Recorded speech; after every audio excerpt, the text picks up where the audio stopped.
Did she just slap her? The sound echoed through the boutique, freezing everyone in place.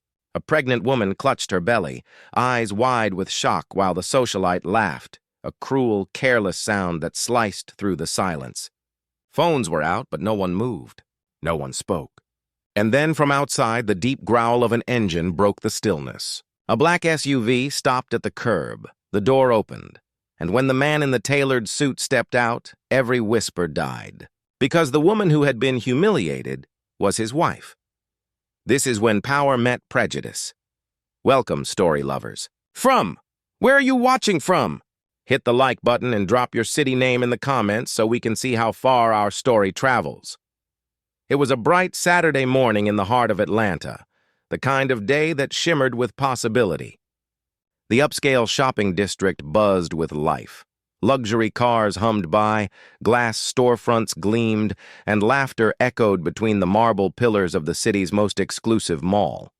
Among the crowd, Naomi Carter moved with quiet grace. 8 months pregnant, she gently cradled her belly, a small smile on her lips as she browsed baby clothes and home decor. To anyone watching, she looked like a woman whose life was unfolding beautifully, confident, loved, and secure.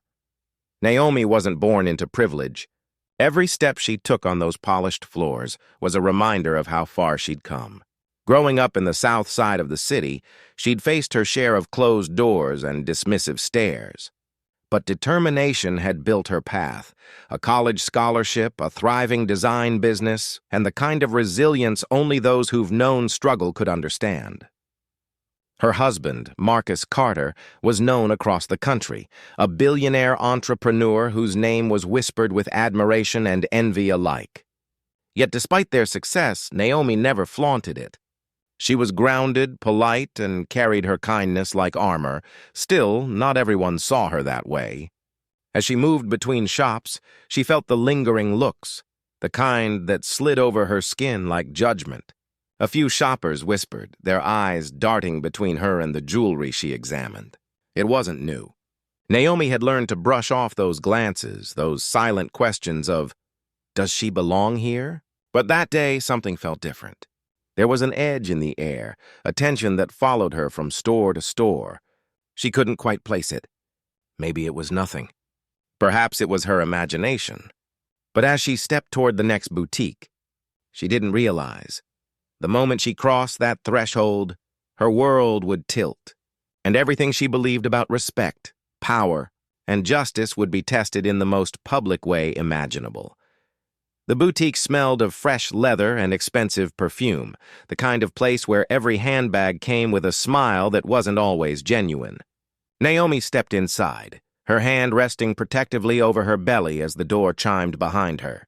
A few heads turned. Conversations paused for a second, then resumed in hushed tones. She tried to ignore it. She was used to the looks, people trying to place her, to decide whether she belonged in a place like this. A tall woman in designer heels stood near the center display. Perfectly styled hair, flawless makeup, and the kind of confidence that came from a lifetime of privilege. Her name was Victoria Langford, a well-known socialite in Atlanta's elite circles. The type of woman who'd never been told no, and never imagined she could be wrong. When Naomi reached for a silk scarf, Victoria's eyes narrowed slightly, her lips curving into a smirk. Naomi smiled politely, stepping aside. But Victoria didn't move. Instead, she leaned closer, her voice low yet sharp enough to slice through the air. "Be careful," she said, glancing at Naomi's hand. "Some of these things are very expensive." Naomi's heart thudded. She froze for a moment, uncertain if she'd heard right. "Excuse me?" she said softly, but Victoria was already turning away, her laughter light and cruel. "Oh, don't take it personally," she added, loud enough for others to hear. "We just can't have fingerprints on items no one intends to buy." A few shoppers glanced over, discomfort flickering across their faces, but no one spoke. Naomi's cheeks burned. She wanted to walk out, to rise above it like she always had. But before she could step away, Victoria blocked her path. "What are you doing here anyway?" Victoria's tone sharpened. "This isn't your kind of store." Her gaze swept Naomi from head to toe, lingering on her brown skin, her simple maternity dress, and the hand resting on her belly. Some people just don't know their place. Something inside Naomi twisted, a familiar ache, the one she'd spent years silencing. She had faced prejudice before, but not like this. Not so public.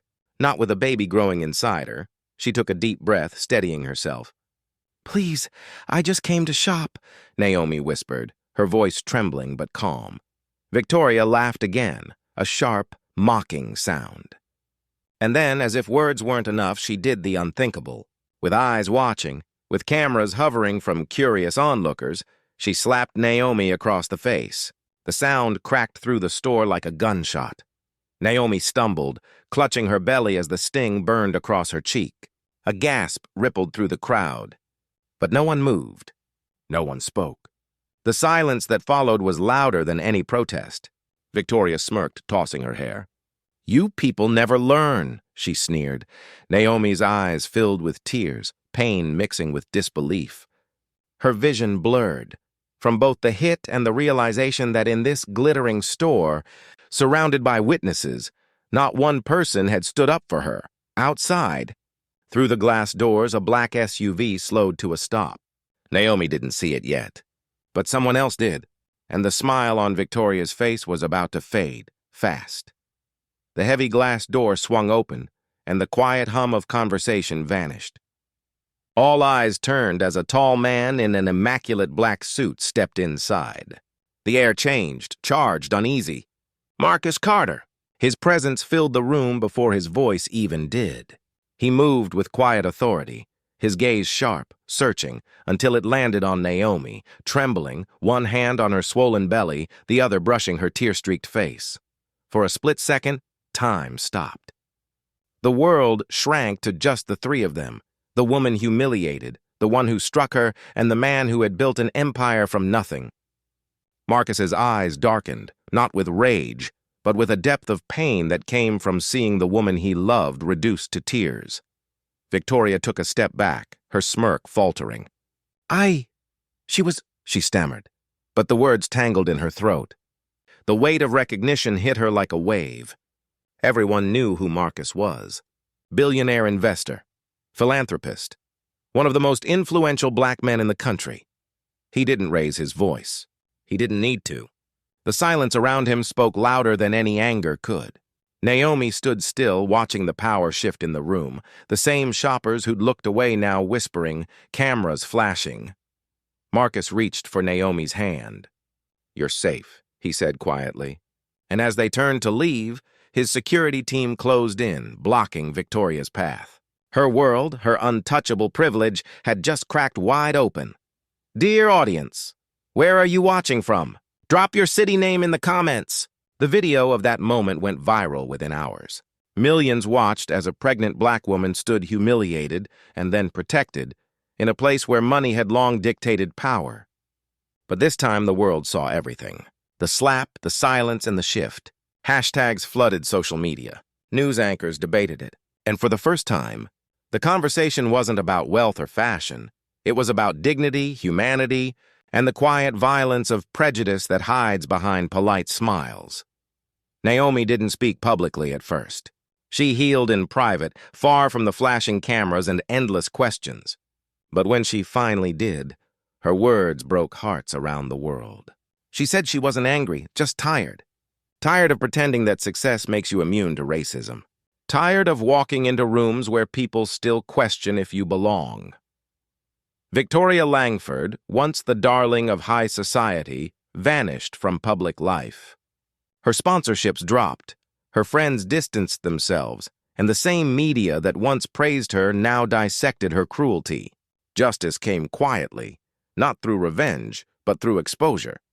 Naomi's strength became something larger, a symbol for women everywhere who've endured silent injustice. Her story wasn't just hers anymore. It became a reflection of a more profound truth, that respect shouldn't depend on skin tone, status, or wealth. And as she cradled her newborn months later, she whispered to him, "You will grow up in a world that must do better. How many more moments like this before the world truly changes?" Thanks for watching. Subscribe for more stories that open eyes and hearts.